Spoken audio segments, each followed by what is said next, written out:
Moonshine Jesus, over in the sky. Moonshine Jesus, baby, alright. Moonshine Jesus, a surprising delight. Moonshine Jesus, won't you shine a light?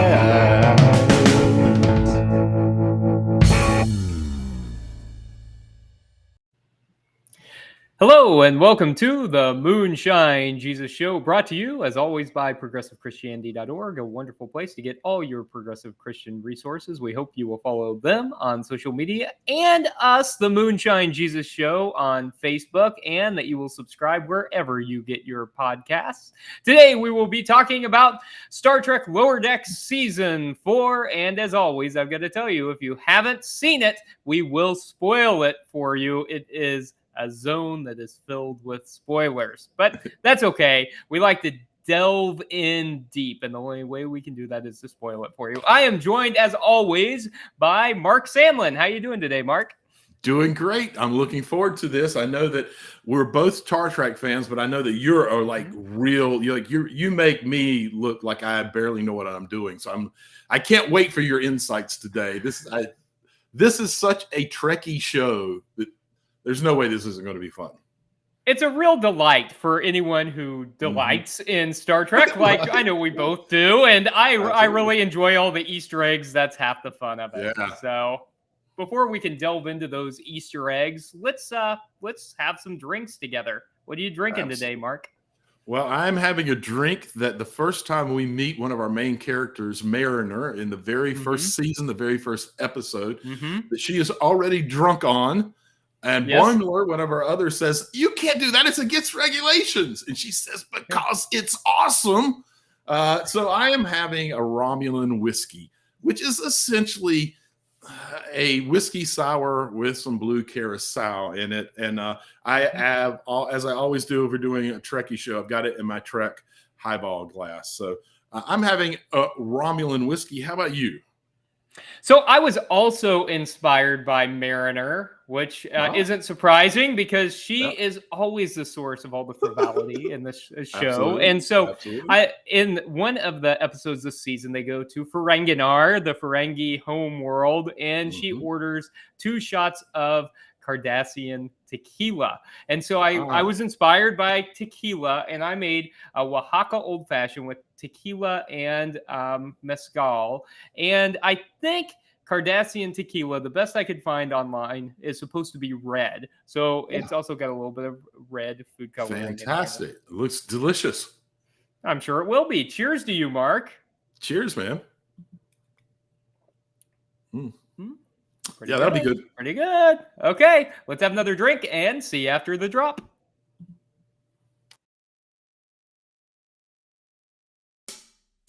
Moonshine Jesus, Moonshine Jesus, Moonshine Jesus, Moonshine Jesus, won't you shine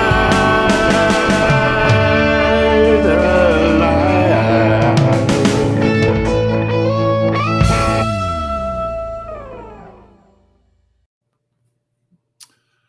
Welcome to our Geek Out section of the Moonshine Jesus Show, where we will geek out a little bit about the show.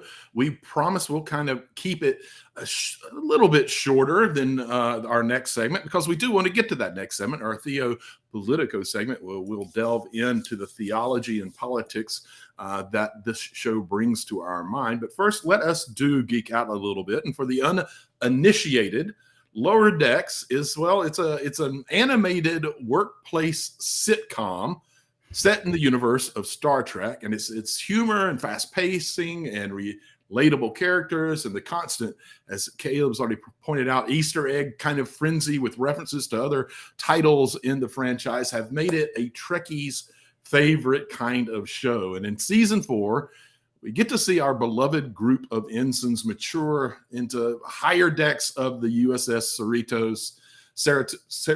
All of a sudden, I can't say the name of the ship.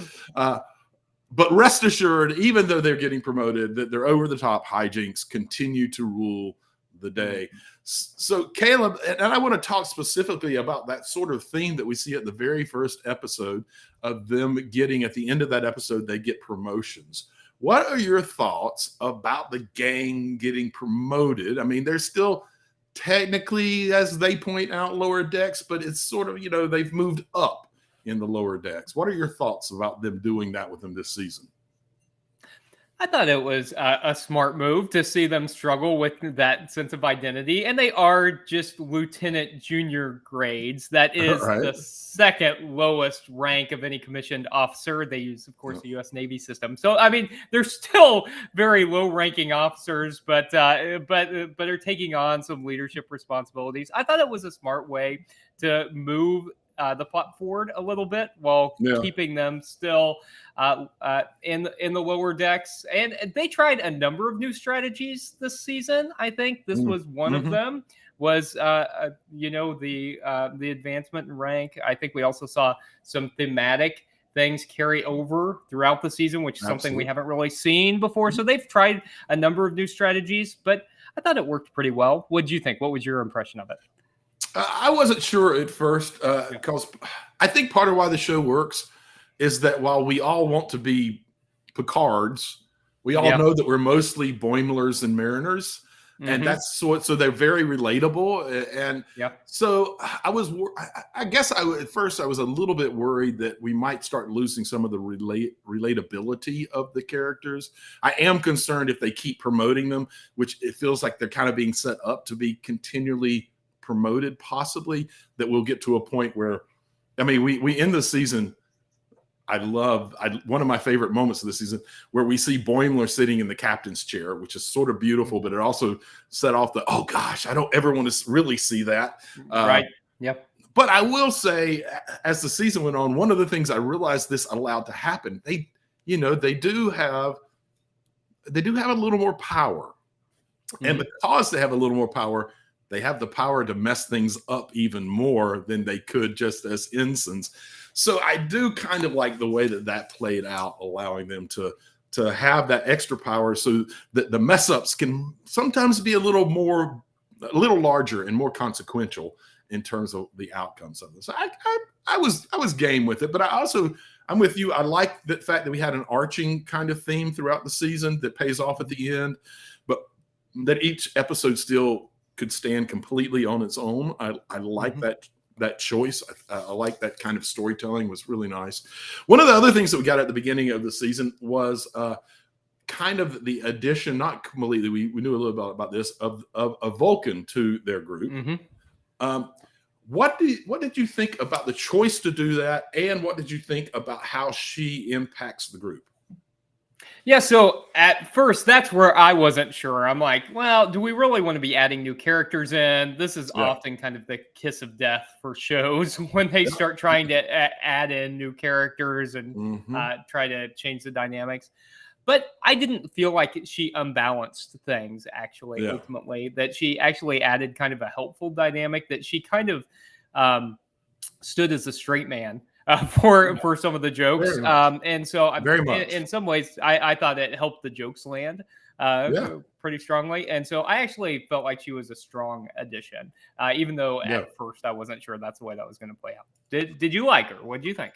Yeah, I really do like her. Kind of the same thing. I like that she kind of plays the straight character to all of their jokes. As a matter of fact, there's some great shots of just her facially not responding, but almost responding to some of their ridiculous jokes and antics and all of that kind of. I really like that. I also like, they had the reason she's there is because the ship that the Vulcan ship that she was on didn't think that she could contain her emotions enough and weren't going to allow her there. And I love that they turned that into a positive, because she seems to be a place where the other characters are monitoring or filtering or expressing their own feelings and getting some feedback from her. I like that dynamic and how that's playing out. So I'm glad they added Teelan and I like what she brings to the game. So, but just overall, Yeah. What did you think of Lower Decks season 4? How did you feel about it? Compare it to other seasons. Just curious of your general sense of this season, because season Yeah, 4 so in a lot of shows is where they lose track. It happens with I lots of shows. Yeah, and they did change some strategies here for this that were pretty noticeable. I mean, starting with the promotions that starts the whole season, but then the thematic piece, I think, especially with what we find out is Locarno later on, through attacking people throughout. This is something we see little pieces of throughout, so you can kind of track that. We see Mariner dealing with like some PTSD stuff, and we see her gradually getting more out of control. And so that is a change from the way that the first 3 seasons of Lower Decks were structured. And it was a noticeable change. I think it did change kind of the tone of the series, but I don't think it was a bad change. I think the show still held together well, but I think it's going to depend on what they decide to do next season on whether it makes it past season 5 or not, because I think it's clear that they are changing strategies a little bit, and the strategies that they were using were strategies that worked really well. So I'm not sure. I feel kind of maybe a little ambivalent about it, like a kind of a wait and see kind of thing. How about you? How did you feel about it? Because it was different. Yeah, it was different. I liked it. It was a good season. Was it the best season? I'm not sure that it was the very best one, but like I mentioned earlier, season 4 in a lot of shows, particularly comedies, tend to be the season that they either make it or break it. And I think that the show writer and director knows that, and knew that they needed to shake something up. And so, like we said, I like the addition of the new character. It gives you a little more dynamic to the crew. I love having the extra overarching theme for the season that kind of ties everything together, and also allowed for some really great classic Trekkie callbacks, even a guest appearance with a voice from Will Wheaton. I loved getting to hear him and know that he was there, a part of it. So yeah, I thought it was a good season. I didn't think it was the best season, but it holds its own really well, and I enjoyed it thoroughly. I don't even think there was a episode that I was like, well, oh well, they can't get it right all the time. It felt like they were really consistent. Yeah. All right, so you mentioned Mariner, and I do want to talk a little bit about that character, because for the first 3 seasons, Mariner was, all about sticking it to the powerful. Right. And now that she's, got her first promotion up that hierarchy, instead of sticking it to the powerful, we see a season of her basically sticking it to herself. What do you think about that change in the character's focus? And did it ultimately work for you? Because it was a drastic change from the first 3 seasons. I actually really liked it because we got to delve into her character. I felt like her character was developed so much over the course of the season, because it was always kind of a wonderment I had, like, why is she so anti-establishment? Yeah. What is she doing to get herself demoted? Why is that? I mean, there's the obvious that her mom is the captain of the Cerritos, and that she doesn't maybe want to follow in her mom's steps, or all of those things. Right. But this season we found out more about why that was, about her friend who had gone to the Enterprise and had died because she was ambitious and stuff, and that she had not dealt with that grief, that she had not processed that, and that was allowing or informing her decisions and causing self-destructive behavior. And I thought that actually added a lot of depth to the character. I felt like I liked Mariner a lot more this season from learning that about her. So I thought that was a really good choice, actually. What do you think? Yeah, I completely agree. It was a bit of a shock. It felt weird, but I think that was intentional. They wanted us to go, what in the world's going on with Mariner? Why all of a sudden Mariner is like not even worrying about the higher ups, just trying to sabotage yourself over and over again. And I love the explanation, that particular episode where she is in there's so much caves that are important in this season, but when she's in the cave and is working through and processing and talking about it, you felt like, boy, this character has just bloomed for me. Like, I understand Mariners so much better now, even because it was that, but it was also not wanting to be in a position of power where she ends up being responsible for the death of someone who is close to her or anything like that. It was just beautiful. I really loved the way that they worked for that. Matter of fact, I would say that before this season, Boimler was my favorite character, easily. I mean, easily. After this season, I think Mariner's actually my favorite character now. It's such a more complex and interesting character, and I love her sensibility of working outside of the structure and always questioning the structure and never doing something just because it's what we're supposed to be doing. I've found her growth to be incredible, and I really, really enjoy it. There's one last thing I want us to talk about, because it's one of my favorite parts. When I graduated, this was going to age me. When I graduated from high school, Halley's Comet was coming back around. My high school was the Blue Comets. Okay. Mark Twain was born the year of Halley's Comet and died the next year of Halley's Comet. So at our yearbook presentation, the theme of it was Mark Twain. And I did the voice of Mark Twain for the I love this. This is great. And so when they broke out the Twaining, the Mark Twaining, when they go to the holodeck and they dress up like Mark Twain and they put on the deep Southern accents, and they have an intellectual discussion of the problem at hand, I just thought it was the best thing in the world. Tell me why I'm right that Mark Twaining is the best thing in the world. Well, Mark, it's because it's hard to be mad at someone if you're talking like Mark Twain. I'm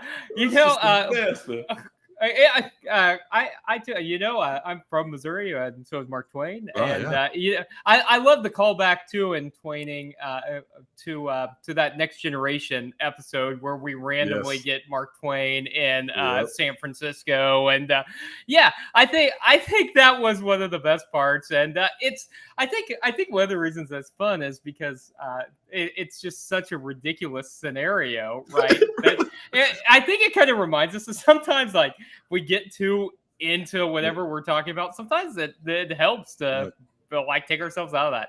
Twaining is the best. We should try that, Mark. Next time in church, we get in the middle of a meeting. Moonshine Jesus show. In the middle of a meeting at church, the next time someone starts getting attacked. Well, let me just tell you here, all we ought to do is think a little more about how we're treating each other, because I don't know. I think people would just stare at you. He would stare at you like, what the hell is going on?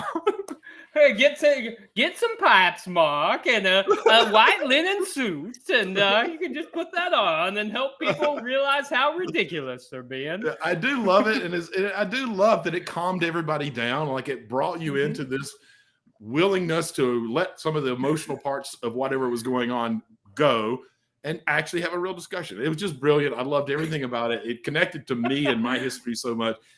There was no way we were getting out of this segment without talking about it. But I love it. No, of course not. But speaking of getting out of this segment, we do need to, because it's time to move on to our theopolitical segment, where we can talk a little bit more about the serious parts of what this show is actually trying to talk about. So we'll be right back after this brief break.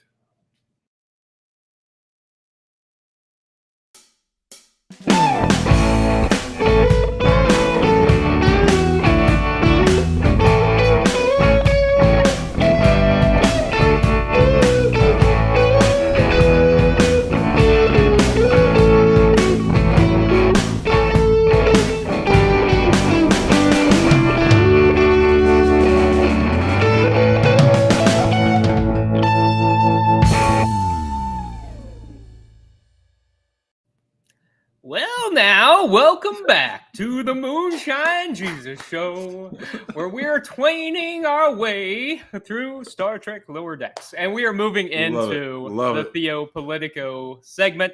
And for a show that is pretty lighthearted and pokes a lot of fun at the Star Trek universe, it also deals with quite a lot of things here. And so I think I'll start maybe broader and work my way narrower for this segment. And so one of my favorite callbacks was Locarno, and the fact that Locarno and Tom Paris from Voyager were, played by the same actor. And that was kind of fun. And they kept going, don't you think he looks like... No, he doesn't look anything like Tom Paris. Yeah, I thought that was fun. And I thought the Locarno character in general was very interesting. And so there is kind of a climactic scene at the end of the last episode where Locarno and Mariner have a bit of an exchange. And Locarno says, "It sounds like, to Mariner, you're just another apologist for a broken system." And Mariner replies, "Starfleet's not perfect. They mess up all the time, but in the end, they're trying to do what's right." And so, Mark, that made me think about Christianity. Christianity is a broken system. I hope I'm not shattering your world with this. I know. I've got to rethink my entire career now. Thanks. Right. So Christianity is a broken system, but at its best, which sometimes happens and a lot of times doesn't, but at its best, it's trying to do what's right. I want to know, Mariner decides that Starfleet is worth fighting for over the course of this season.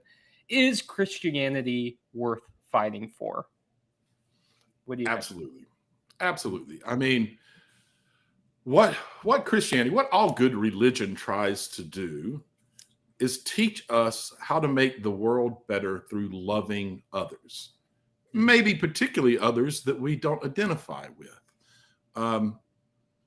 We get it wrong a lot because there is something powerful in understanding that. There's something powerful in engaging in the world that way. And folks who are looking for power see that religion is capable of influencing folks because of how powerful it can be. And they then change it and try to manipulate it. And I don't only think that it's worth it. I think it's what we're called to do. Like if we actually do love other people and we really do care about them, allowing anyone to take Christianity and use it as a weapon, as a tool, as a way of manipulating other folks, I think immediately our response has to be to figure out how to point to the faults in approaching religion that way, and to then kind of take back what Christianity is and help folks understand the real core meaning of Christianity, particularly the teachings and life of Jesus and how that should impact our lives. You set me up for a mini sermon. I apologize for that. That's good. You are a preacher after all, and that's good. Turns out. Yeah, it's interesting, right? Because I get a lot of folks tell me, and I'm sure you do too, Mark, that just give up on Christianity. Why even, it's so broken, why even try to fix it?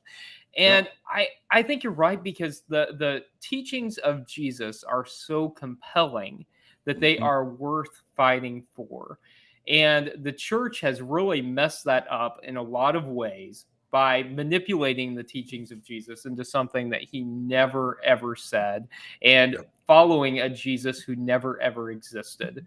A Jesus who the church worships as God, as divine, when, the real person who lived, breathed, and walked on this earth taught us about how we're supposed to fight for through nonviolent revolution of the heart, supposed to fight for, create a world in which there's justice for all people. And so I think that kind of a world is worth pursuing. The reign of God, the Basileia of God, is worth pursuing. And so I agree with you. I think that it's worth fighting for, even though the system is so broken. And I think that's one thing as progressive Christians we try to do. So one of the other pieces of this scene, Mark, that I want to ask you about is that Locarno has gotten to this place by appealing to the lower decks. and people who feel like they don't have any power. And so he wants to establish a new coalition, this Nova Squadron, and it is supposed to be a coalition of equals. Right. That falls apart then when Locarno takes charge and starts giving orders. So Yeah. I want to ask you this question in a specific way. There is a rich history of Christian anarchy. And so I'm curious, Mark, can a coalition of equals really exist, or does someone ultimately have to take charge? What a great question. A question that's been debated for ages, and we know that there is no correct answer. Here is my answer, though. A well-structured organization of folks who are seen as equals but play to the strengths of each individual has a great chance of surviving and living into who we claim to be in terms of folks who promote the equality of all people. It takes a lot of structuring, a lot of defining of how do we relate to each other? How do we operate?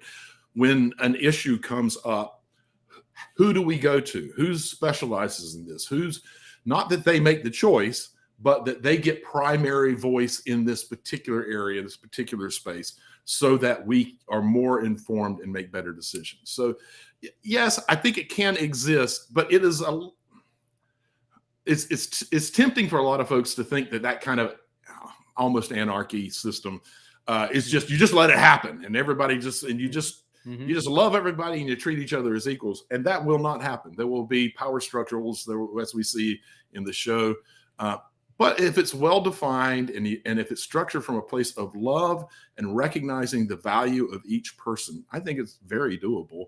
A matter of fact, I think that's how churches should be structured.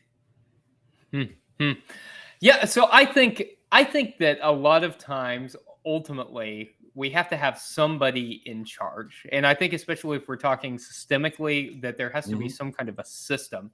But I think where we fall short a lot of times is exactly what you're talking about, is that there are such unequal balances of power, that there's such uneven power structures that that ultimately it becomes kind of an unjust kind of system. And so I think that I'm not sure that like Christian anarchy, and I'm talking like outside of a church kind of space, but like in a society, I'm not sure that really works. I think ultimately people grab power, and you're better off to set up a system.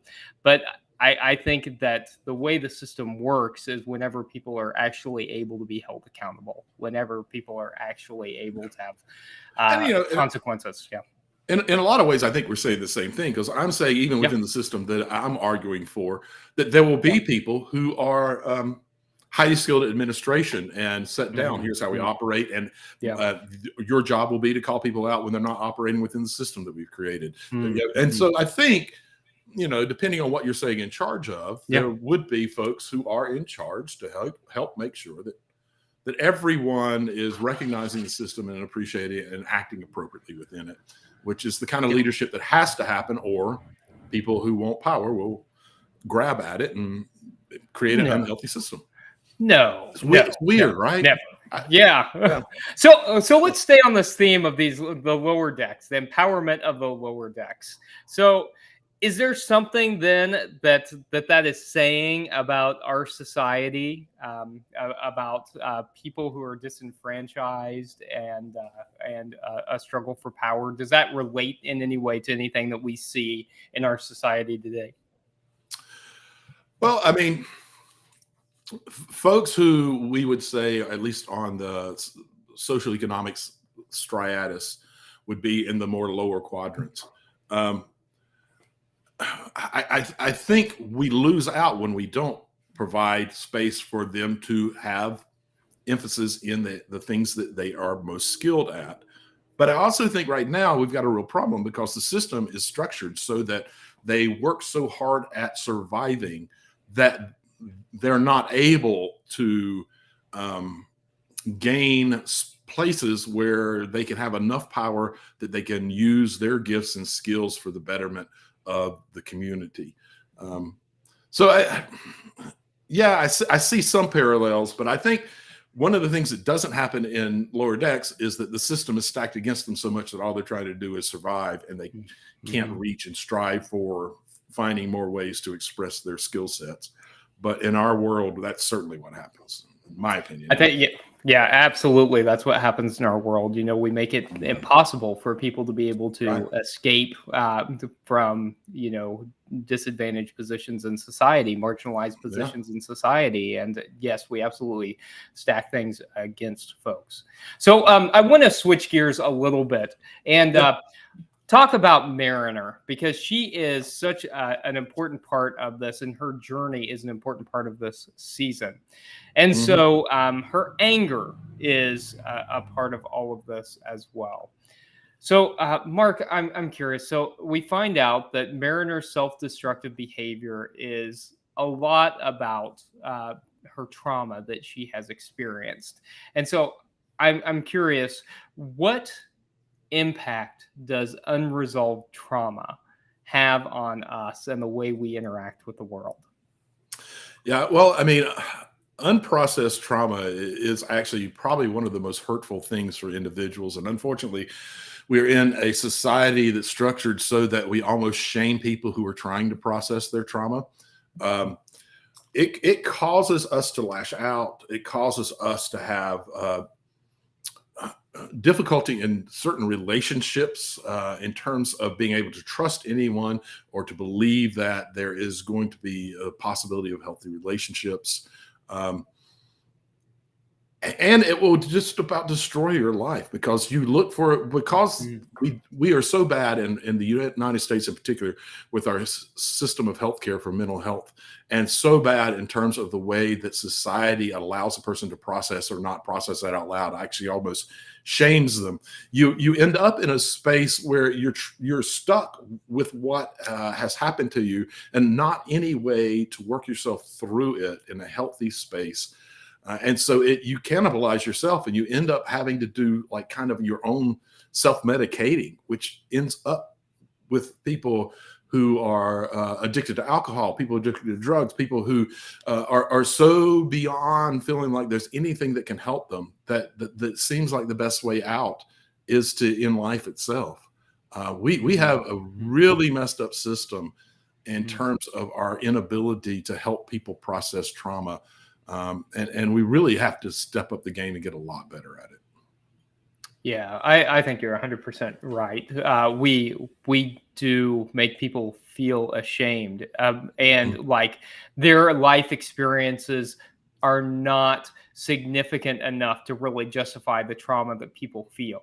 Oh, well, you haven't been to war or something like that. But no, everyday life can cause trauma, and the level of trauma is different for everybody. Like something that's simple for me might destroy another person, and vice versa as well.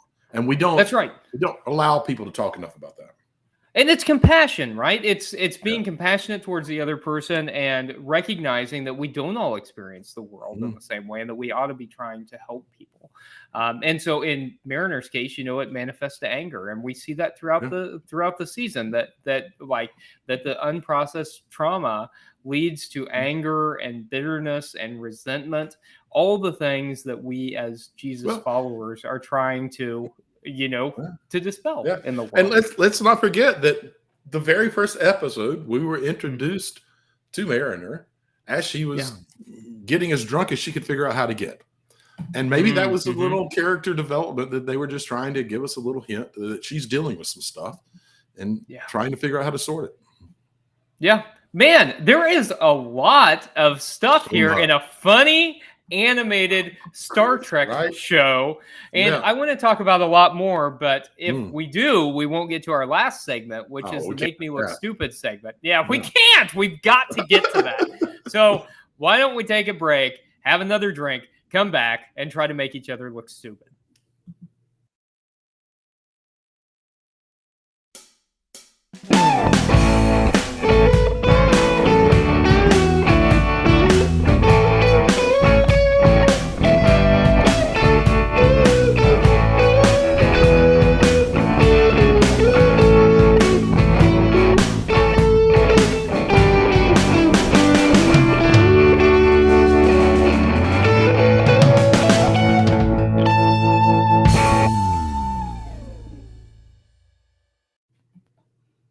Welcome back to the Moonshine Jesus Show. As Caleb has just pointed out, we are now entering into our Make Me Look Stupid segment. And sometimes we do try to make our co-hosts look stupid. Other times we have large points of curiosity. And that's what I have for you today, Caleb. I have this very large piece of curiosity. You and I know that we're both Star Trek, Star Wars fan. I probably know a little bit more about Star Wars than you do. You probably know a little bit more about Star Trek than I do. So I'm going to my biggest Trekkie friend and asking a very simple question. What are your hopes for season 5? We know we're getting a season 5. What are you hoping you see in season 5? Like in storyline or all that kind of thing? Yeah, so I think one thing that was kind of fun this season that we didn't really get to talk about was the relationship with technology, and we saw kind of benevolent technology. We had at least 2 shows where it was the theme of the show. Yeah, the theme of the show. I think that's going to be a theme that we're going to see more of, and I think this is interesting because since I'm putting on my ultimate Trek fan hat here. Star Trek has traditionally had a very optimistic view about both humanity and technology and the way we relate to each other. And we saw something different here. We saw benevolent technology and the way that we deal with technology that is not behaving as it should. And I think that deals with some of the fear that we're experiencing as a society. I'd like to see that explored a little bit more because I think that's something unique that Star Trek hasn't explored a lot and is very relevant to the AI conversations that we're having as a society right now.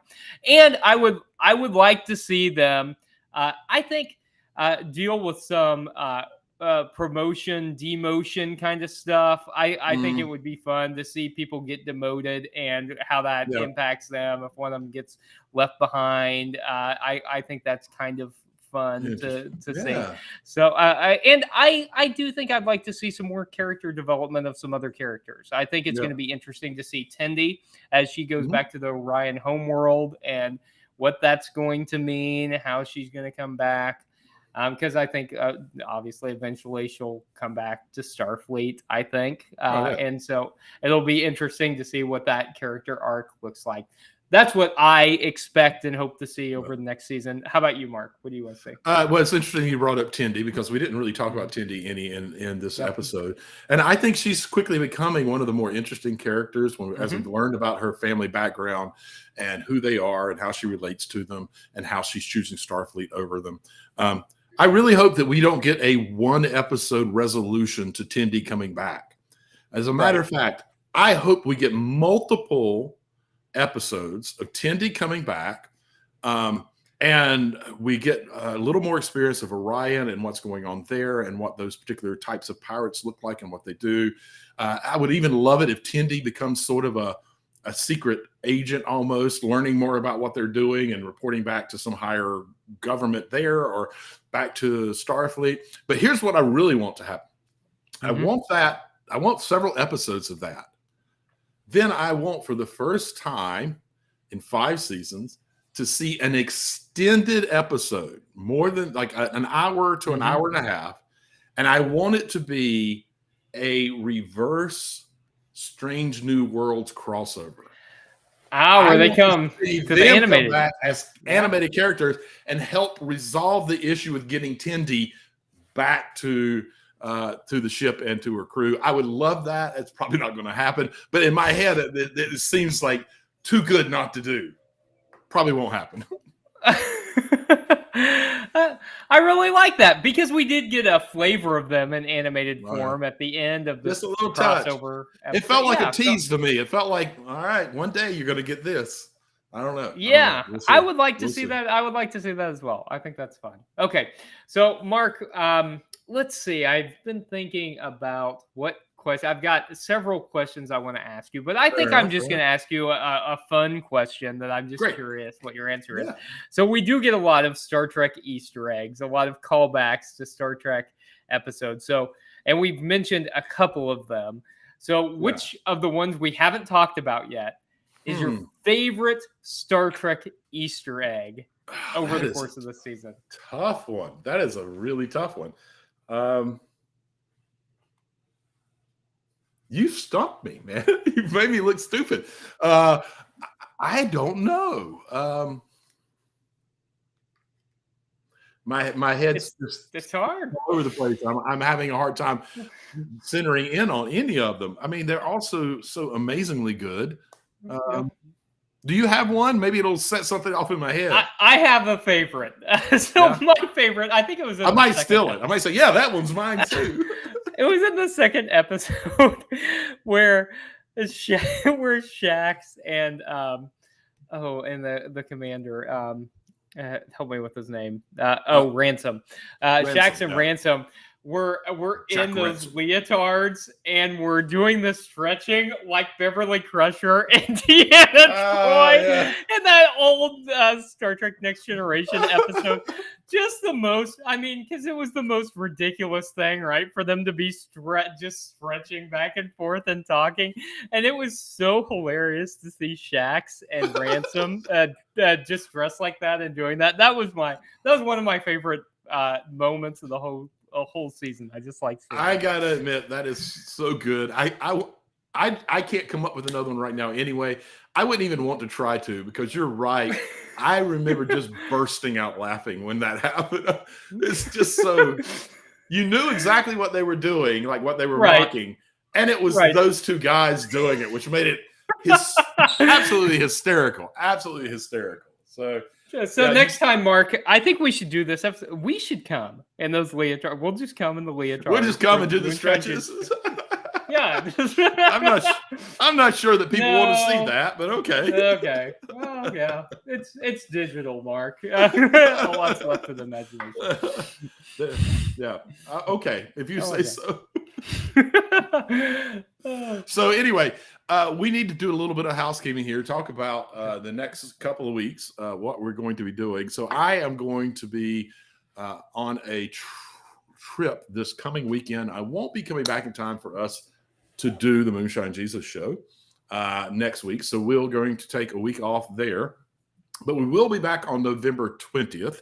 And Caleb, I know exactly what we need to review, because it will. A lot of times we give people a notice and they only have a few days to catch it before. Yeah. This will give everybody 2 weeks.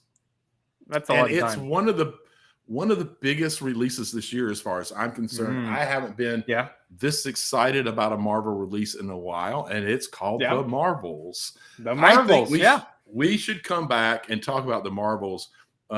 I'm almost tempted to say, since we take the week off before, we should do a double episode. I don't think people would stay around and listen to us jabber that long, but I think this is going to be a show that is packed full of things to talk about. And, when's the last time that we've seen a superhero movie that has 3 female leads? I cannot think of a time. So excited. It's amazing. I think it's going to be incredible. I think it's a part of me that can't help but feel like it might somewhat reinvent the superhero movie, having 3 female leads in a really, really good way. I hope so. I would love to see a really good superhero movie. I'm ready for one of those. It's been a little while since I've seen one, so I would like that. But Mark, I think the cool thing about a double show would be, think of after all the alcohol we've consumed, think of how fun we would be by the end of that double show. Yes. I'm not sure. What are we even talking about, Mark? Who knows? We'd be talking about stuff that only the 2 of us care about. I think we would know exactly what we're talking about, but everybody else is like, why are they so fixated on that? Why are they so all right, y'all really are geeks, because now you're just really letting it all show. Yeah. But we are. We are. I don't mind. We are. Yeah, it's true. All right. True. So that's the plan. So we're going to take a week off. We'll come back. We'll do the Marvels. And again, I always say thank you all. Thank you, particularly the folks who watch live and stick with us through the entire show. Cannot tell you how much we appreciate you. But just as much, we really appreciate all of you who sign up for the podcast and download it and keep up with the show. Caleb and I, we both talk about this all the time. This is our favorite part of our week. I look forward to coming and doing this and having the excuse of, I'm sorry, I have to watch this. It's for the show. It's a great excuse to have. It's a great excuse to have.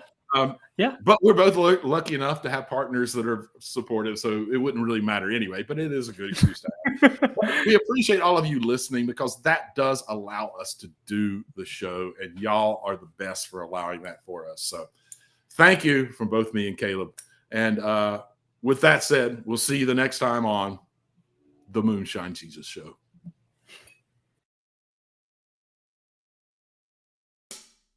Moonshine Jesus, the bright sky. Moonshine